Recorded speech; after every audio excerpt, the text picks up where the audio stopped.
देखिए, दो चीज़ बड़ी महत्वपूर्ण है और वो ये है कि जब लोग चुनाव लड़ रहे हैं तो कोई ना कोई जीतेगा और कोई ना कोई हारेगा। अगर वहाँ पिछले 35 साल से कम्युनिस्टों की सरकार है, चाहे वो ममता बनर्जी हैं, उससे पहले भी बसु वगैरह रहे, वहाँ पे मुख्यमंत्री रहे हैं, और ऐसी स्थिति में अगर वहाँ पर सरकार चेंज करने का लोगों का मूड है तो ये हो सकता है कि बीजेपी वहाँ बाजी मार ले। जिस प्रकार से थोड़ा सा छल, थोड़ा सा बल, थोड़ी सी कपट करके जिस प्रकार से बिहार में सरकार उन्होंने बनाई है, अगर ऐसी स्थिति बन जाए और बीजेपी वहाँ सरकार बना ले तो मैं इसको बहुत बड़ी बात नहीं मान रहा हूँ। तो क्या 5 महीने से किसान आंदोलन चल रहा है तो घर घर तक गया? देखिए, किसान आंदोलन अपनी जगह है और बंगाल का चुनाव जो है वो अपनी जगह है। किसान आंदोलन से जोड़ करके जो लोग बंगाल के चुनाव को देख रहे हैं, मैं समझ रहा हूँ जल्दबाजी कर रहे हैं, क्योंकि जितने लोग किसान आंदोलन में बैठे हैं, ये किसान आंदोलन जो है ये ना तो बीजेपी के खिलाफ है और ना सरकार के खिलाफ है और ना जो है वो मोदी के खिलाफ है, ना योगी के खिलाफ है। अर्थात जो इस देश के अंदर मनुवादी ताकतें हैं, जो जाति के नाम पर राजनीति करती हैं, जो धर्म के नाम पर राजनीति करती हैं, ये आंदोलन उनके खिलाफ है ही नहीं सही मायने में। ये आंदोलन है 3 बिल के खिलाफ और इनको 3 बिल वापस कर लो और लिखित रूप में MSP पे गारंटी दे दो। अगर आज रात को 8 बजे मोदी जी आकर के ये कह दें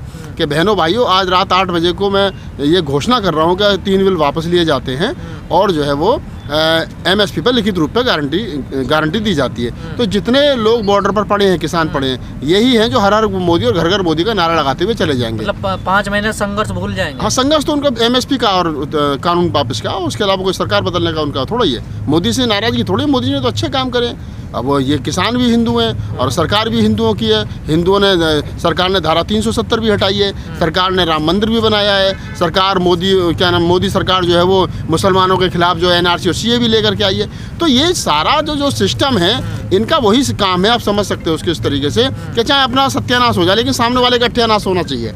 तो ये जितने लोग किसान आंदोलन में बैठे हैं पिछले 5 महीने से, इनका ना तो मोदी सरकार से कोई गिला शिकवा है, ना कोई योगी सरकार से गिला शिकवा है, ना किसी से कोई गिला शिकवा नहीं। इनका तो सिर्फ ये है कि ठीक है, बिल वापस हो जाए, मोदी जी। तो जो इस चुनाव को आंदोलन जोड़ दे, गलतफहमी है उनके अंदर। बिल्कुल, मैं तो पहले दिन से कह रहा हूँ कि जो लोग किसान आंदोलन से बंगाल के चुनाव को जोड़ करके देख रहे हैं वो बिल्कुल महा गलतफहमी के शिकार हो रहे हैं। कह रहे हैं मोदी के खिलाफ तो लहर बनी हुई है, लोग मोदी को पसंद नहीं करते।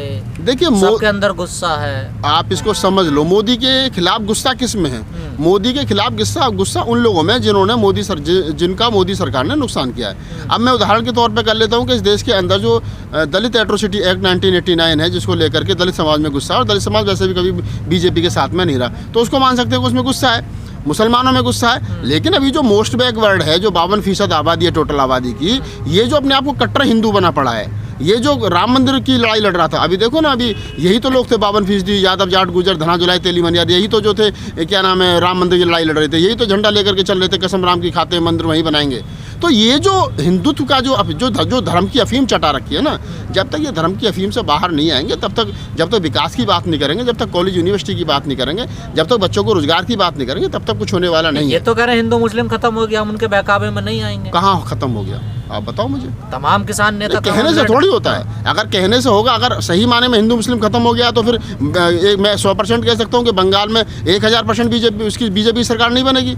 1000% वहाँ पर जो है ममता बनर्जी मुख्यमंत्री बनेगी, अगर हिंदू मुस्लिम खत्म हो गया तो। अगर विकास की बात हो रही है, अगर देखिए, समझिए इस बात को, अगर विकास के नाम पर चुनाव होगा, काम पर चुनाव होगा, अगर स्वच्छ छवि के आधार पर चुनाव होगा, गैर हिंदू मुस्लिम चुनाव होगा, गैर धर्म गैर मजहब चुनाव होगा, तो बंगाल में 100 के 100% ममता बनर्जी मुख्यमंत्री बनेगी। और अगर ममता बनर्जी वहाँ मुख्यमंत्री नहीं बन रही है तो आप समझ लीजिए कि आज भी इस देश के अंदर हिंदू मुसलमान है, जाति धर्म है, हिंदूवाद है, मनुवाद है, और वो तमाम चीज़ें हैं जो इस देश की मनुवादी सरकार है, मनुवादी नेता जो है वो कर रहे हैं। वो अपने वहाँ तो लग रहे हैं ना, जय श्री राम के नारे लग रहे हैं। तो लग रहे हैं तो इसका मतलब लोग जय श्री राम को पसंद कर रहे हैं, लग रहे हैं तो इसका मतलब हिंदुत्व को पसंद कर रहे हैं, लग रहे हैं तो लोगों को जय श्री राम के आधार पर एक मंदिर बन गया और 2, 4, 5 मंदिर बनने चाहिए, लोग चाह रहे हैं। अगर वहाँ जय श्री राम के नारे ना लगते, काम की बात होती, हॉस्पिटल की बात होती, स्कूल की बात होती, कॉलेज की बात होती, लोगों को रोजगार की बात होती। अब इतना लोग आदमी पिछले 7 साल से इस देश के अंदर झूठ बोल रहा है। एक टैप रिकॉर्ड बच रहा है, हम 2 करोड़ नौकरी देंगे, कहाँ है भैया? 15 लाख रुपए देंगे, कहाँ है भैया? आज 2 करोड़ से ज़्यादा नौकरी देने की तो बात छोड़ो, 2 करोड़ से ज़्यादा लोग बेरोजगार हो गए। आज M.Tech बीटेक करने के बाद में बच्चे रोड पर घूम रहे हैं, लेकिन सरकार है कि वो उसके पास में ना तो कोई जवाब है। हाँ जाओ, अरे हिंदू धर्म खतरे में। ये तो तमाम किसान कहने हैं कि बीजेपी का नेता तो गाँव में जा ही नहीं रहे हैं, वोट मांगने, डर के मारे वो तो अपने घरों में बैठे हुए हैं। बीजेपी के नेता गाँव में ना जाए, उनके देवता जो 33 करोड़ देवता है ना, वो हर घर में है, और वो जो 33 करोड़ देवता उनके कार्यकर्ता का काम कर रहे हैं। आप समझो इस बात को, इस देश के अंदर जो 33 करोड़ देवता हैं वो बीजेपी के कार्यकर्ता का काम करते हैं। जब तक वो 33 करोड़ देवता घर में रहेंगे, तब तक ये समझो कि मोदी जी की वोट पक्की है। क्योंकि वो हिंदुत्व का काम है। वो तो आस्था है ना। आस्था कहाँ है? आस्था तो मोदी में भी है ना, फिर लोगों की आस्था तो योगी में भी है। भाई जो लोग, जब अगर आप हिंदू धर्म को मान रहे हो और हिंदू धर्म के वालों की सरकार चल रही है, तो अगर मोदी जी का कोई कार्यकर्ता घर में जाए, वोट मांगने गांव में जाए ना जाए वो अलग बात है, लेकिन घर में मंदिर है तो इसका मतलब मोदी जी को पता है कि मंदिर है तो हमारी वोट पक्की है। जिस दिन मंदिर की जगह संविधान आ जाएगा, जिस दिन मंदिर की जगह विज्ञान आ जाएगा, जिस दिन मंदिर की जगह और बहुत सारी साइंस आ जाएगी, उस दिन जो है आप अब दिमाग से काम लेने लगोगे, भगवान भरोसे काम नहीं लोगे। और जब दिमाग से काम लेने लगोगे तो आपकी बात जो है वो, आप जो सरकार से सवाल पूछना शुरू कर दोगे। अभी तो सरकार देखो ना, आप जब आप कावड़ लेकर के आते हो तो मुख्यमंत्री आपके ऊपर फूल बरसाते हैं, लेकिन जब आप एमटेक बीटेक करने के बाद में नौकरी मांगने के लिए जाते हो तो सरकार आपके ऊपर लठ बरसाती है। तो सरकार को भक्तों की ज़रूरत है, वैज्ञानिकों की ज़रूरत नहीं है। तो कोई इसका महत्व नहीं रहा इस आंदोलन, कोई आंदोलन, इस आंदोलन का मैं पहले दिन से कह रहा हूँ, कोई महत्व नहीं है। इस पूरे आंदोलन में अगर 10 लाख आदमी शामिल हो रहे हैं और उन 10 लाख आदमियों में से अगर 500, 1000, 2000, 4000, 10,000 आदमी इस मनुवादी व्यवस्था से, इस आडम्बरी व्यवस्था से बाहर निकल करके वैज्ञानिक सिद्धांत पर चलना शुरू कर दें तो बहुत बड़ी बात है। कहाँ चलने हैं वो तो अभी भी मैं कह रहा हूँ कि अगर इस पूरे 10 लाख लोग अगर आंदोलित हैं, पूरे मुल्क भर में 20 लाख लोग अगर आंदोलित हैं, अगर वो एक तरीके से मैं कहता हूँ कि पूरे 20 लाख लोगों में से महज 2000, 4000, 5000 आदमी साइंटिफिक सोच बना लें तो मैं कह रहा हूँ कि एक बड़ी उपलब्धि हो जाएगी, लेकिन वो लग नहीं रही।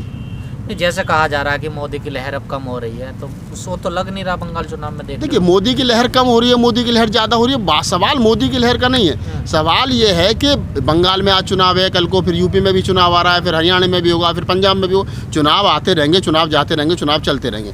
सवाल चुनाव का नहीं है, सवाल ये है कि मोदी जैसी विचारधारा के लोग, योगी जैसी विचारधारा के लोग, जो इंसान को धर्म और जाति में बांट करके रखना चाहते हैं, ये लोग पैदा कहाँ होते हैं? सवाल ये है। और इस विचारधारा को फॉलो कौन करता है, इस विचारधारा को बनाता कौन है, और इस विचारधारा पर चलने वाले लोग कौन से? तो ये विचारधारा की लड़ाई, विचार की लड़ाई है। तो मोदी योगी थोड़ा ही बांटते हैं, लोग खुद बांटते हैं अपने आप को। विचार तो है ना, देश के अंदर जो विचारधारा है, वो जो विचारधारा के आधार पर लोगों को बांटा जाता है। एक विचारधारा है जो इस देश के अंदर वर्ण व्यवस्था पर आधारित है, इंसान को इंसान से छोटा समझती है, जाति के आधार पर छोटा समझती है, वर्ण के आधार पर छोटा समझती है। तू हिंदू है तो मैं मुसलमान हूँ, तू जाट है तो मैं गुजर हूँ, तू चमार है तो मैं चूड़ा हूँ, तू खटीक है तो मैं पासी हूँ। जब तक आदमी जाति के नाम पर बटा रहेगा और ये सोचता रहेगा, नीचे वाले को लात मारता रहेगा और ऊपर वाले को चाटता रहेगा। जाति एक ऐसी व्यवस्था है कि आदमी ऊपर वाले को तो चाटता है और नीचे वाले को डांटता है। तो ये जब तक जातियाँ खत्म नहीं होंगी, जब तक ये धर्म मेरा व्यक्तिगत मामला है, मेरे घर में मंदिर है, मस्जिद है, क्या है, वो एक अलग मामला है। लेकिन जब हम देश की बात करेंगे तो देश पर हमें कहीं ना कहीं एकजुटता के साथ में साइंटिफिक तरीके से सोचना पड़ेगा।